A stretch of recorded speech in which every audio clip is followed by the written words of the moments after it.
C'est le diable. Les soucis même qu'on trace là. Dépouillez-vous, mes soeurs. Trêve de rigolade. Shalom, shalom. J'espère que vous allez bien. Shalom. J'espère que vous allez bien. Nous prophétisons que vous allez bien par la grâce du Seigneur. Amen. Alors, je suis avec l'évangéliste Claude Assogo et moi, je suis... Et moi, je suis, voilà, la servante de Dieu, Nancy Bousengue.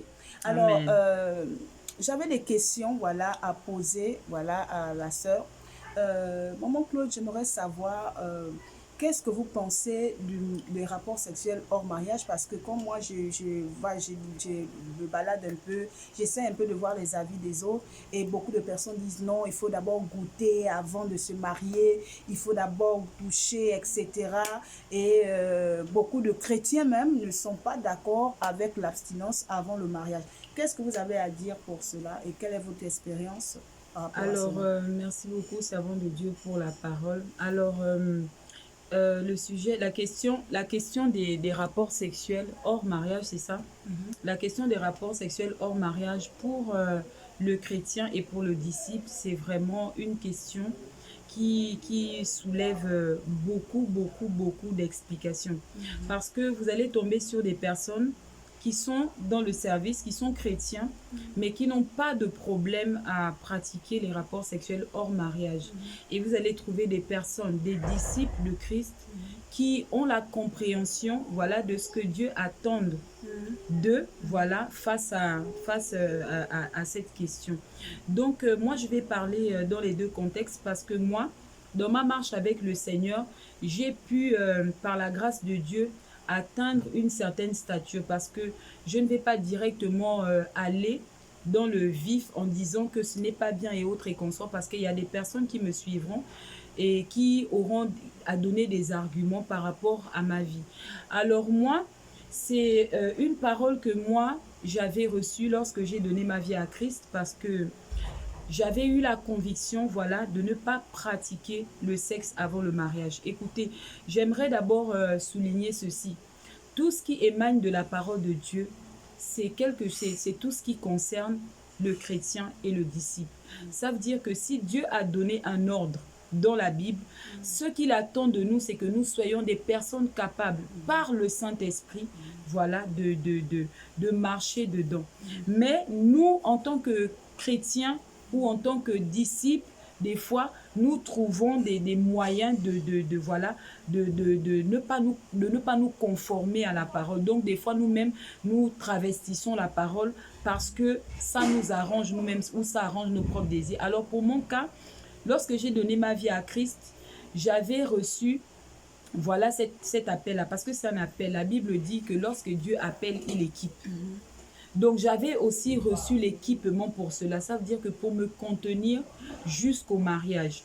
Mais il est arrivé à un moment de ma vie où je suis tombée sur des personnes qui ont travesti l'évangile que moi, j'avais reçu du Saint-Esprit. Pas des hommes, mais du Saint-Esprit. Et donc, laissons parler ma chair. Je dis bien volontairement, laissons parler ma chair. Je suis tombée dans le péché du sexe. Alors le Saint-Esprit va revenir et m'interpeller parce que je suis rentrée dans des soupirs, parce que je savais que ce que j'étais en train de pratiquer aux yeux de Dieu n'était pas bien.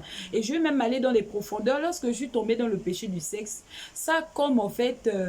tuer un zèle en moi, ça retirait quelque chose en moi. Je n'avais plus la force de me tenir devant quelqu'un, lui parler de la part du Seigneur. C'est comme si on m'avait, c'est pas comme si, il y avait quelque chose qui s'était ôté de moi. J'avais perdu les temps de prière. Ça veut dire qu'en moi, je m'accusais. Le péché du sexe avait fait naître en moi un esprit d'accusateur qui me faisait croire que c'était fini pour moi, et c'est vraiment ce que je vivais, et je vous assure que c'est vraiment difficile à vivre. Lorsque tu es au service de Dieu et que tu es un modèle, voilà, pour les gens, parce que moi c'était d'abord pour l'amour de Dieu, pas d'abord pour les gens. Et quand j'ai pratiqué le péché du sexe, ça m'a vraiment emmené à m'éloigner de Dieu physiquement, parce que à l'intérieur de moi, je soupirais toujours après lui. Et alors, donc je disais tantôt que le Seigneur va m'emmener à repartir dans les premières paroles qu'il m'avait données. Vous savez, Lorsque nous sommes dans les prémices avec le Seigneur, il est important de toujours noter les premières paroles. Les promesses de Dieu se trouvent toujours dans notre premier amour. Et il va me rappeler une parole dans le livre de Corinthiens, parce que ce n'est pas d'autres péchés qui m'ont emmené en fait à m'irriter, à stresser, à me sentir sale. C'était le péché du sexe.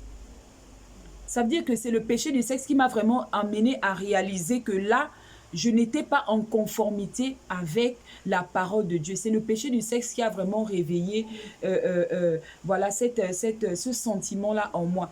Et donc, la Bible va dire dans le livre de 1 Corinthiens chapitre 7 au verset... Non, pardon. 1 Corinthiens chapitre 6 au verset 19. Je vais lire la parole, permettez-moi. La Bible va dire ceci. Vous le savez, donc, regardez comment le verset commence. Vous le savez. Donc, la Bible s'adresse à qui? La Bible s'adresse à nous, qui avons reçu la vérité de l'évangile.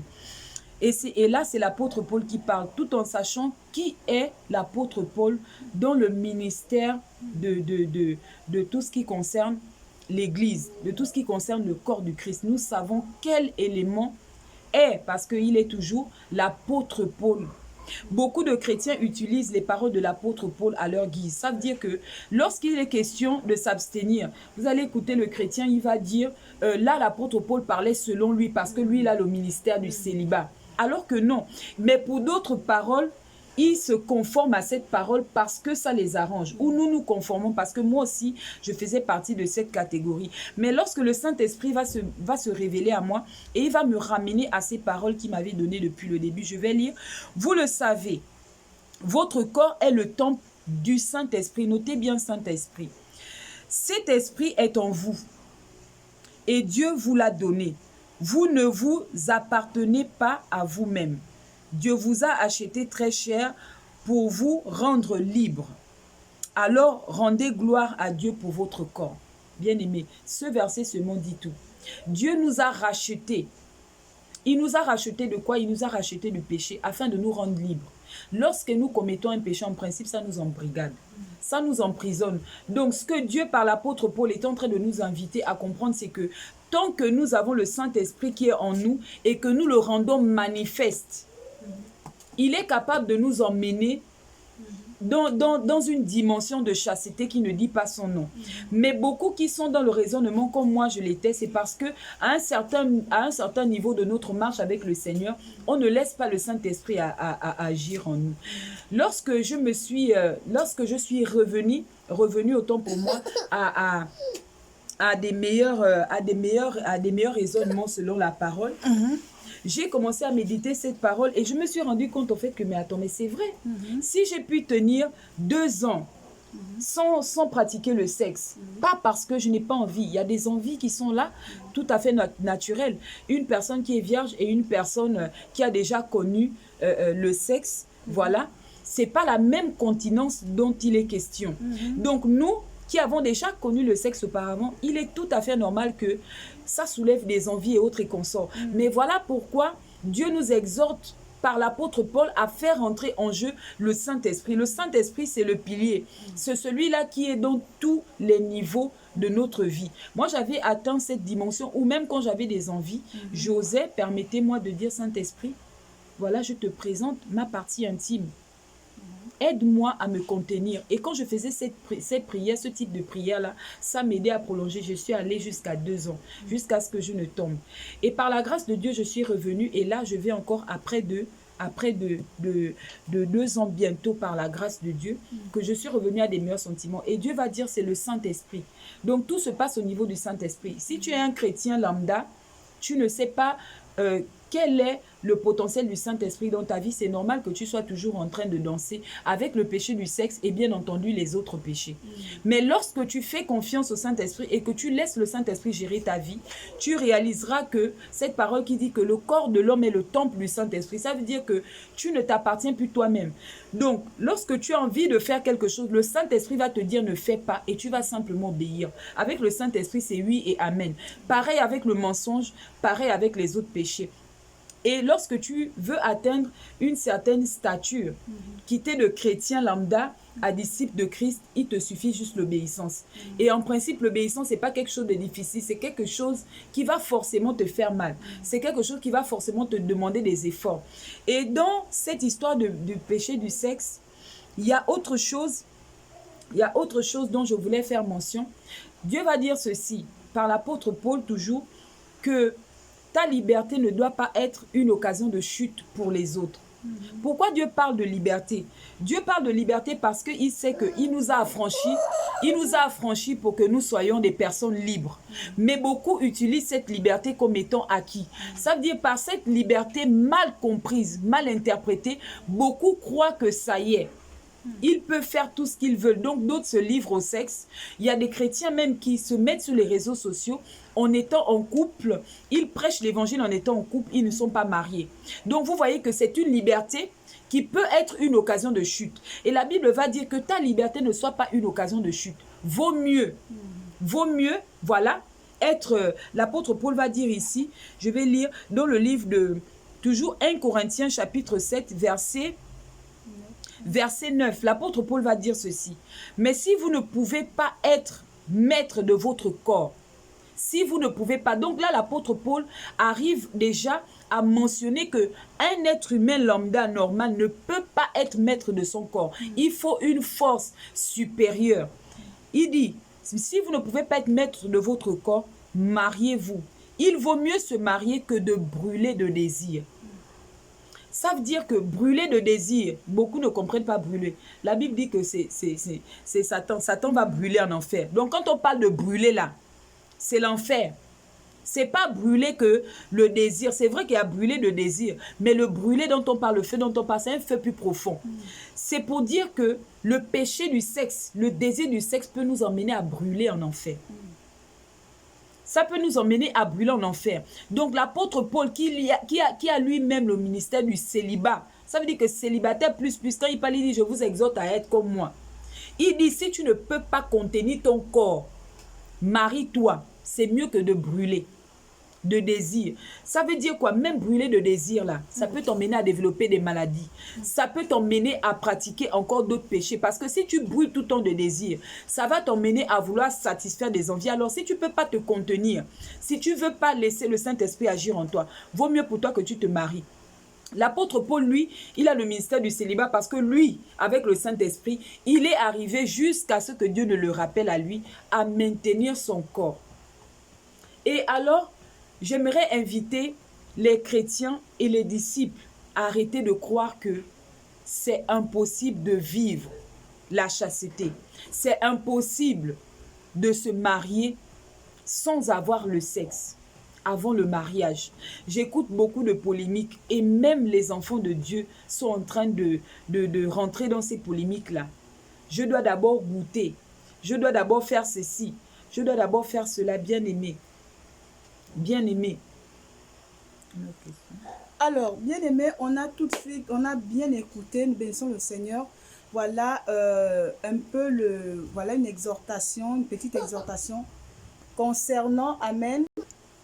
Alors nous bénissons le Seigneur déjà pour cette exhortation. Nous voyons tout de suite combien de fois le péché du sexe est très dangereux et combien de fois il peut facilement éteindre la vie, voilà, d'un chrétien. Quand je parle de la vie d'un chrétien, c'est ta vie de prière, de méditation, de consécration, de sanctification.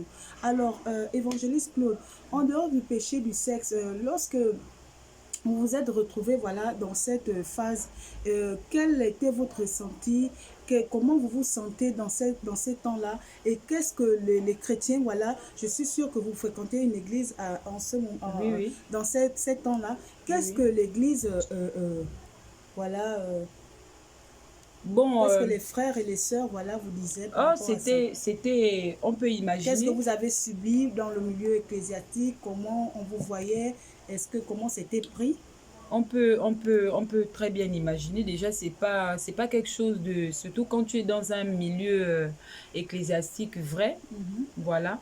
Au premier abord, c'est pas souvent bien perçu. Mais moi, dans mon cas, j'ai plutôt été dans un milieu où ça paraissait être normal. Et moi, c'est quelque chose qui m'a beaucoup fait peur. Donc, ça m'a emmené à me retirer. Voilà. Les gens trouvaient que ça soit normal d'avoir des rapports hors mariage, mais pas que c'est pas normal que je sois enceinte en fait. Et Donc ils auraient préféré que peut-être j'avorte. Parce que oui, lorsque je suis tombée dans le péché du sexe, je suis tombée enceinte, j'ai eu un bébé. Et donc, pour les personnes dans ma communauté, c'était normal que je pratique le sexe, mais c'est le sexe hors mariage, mais c'était pour eux catastrophique que je sois enceinte. Donc je pense que si j'avais avorté, ça aurait été mieux compris que je sois toujours fornicatrice, mais pas avoir un bébé devant l'église. Donc le péché du sexe dans le milieu ecclésiastique, c'est quelque chose de normalisé. Dans certains milieux ecclésiastiques, c'est quelque chose de normalisé. Et donc après, j'étais victime du doigt pointé parce que j'ai pas avorté.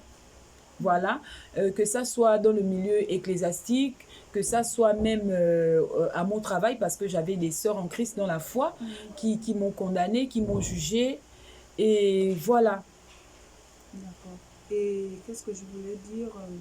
Et après ça, vous avez continué dans... Vous avez dit que vous étiez obligé de partir, c'est ça? Vous étiez obligé de partir et qu'est-ce que... Voilà, qu'est-ce que vous avez retiré de ce... Quelle leçon avez-vous retiré de cela?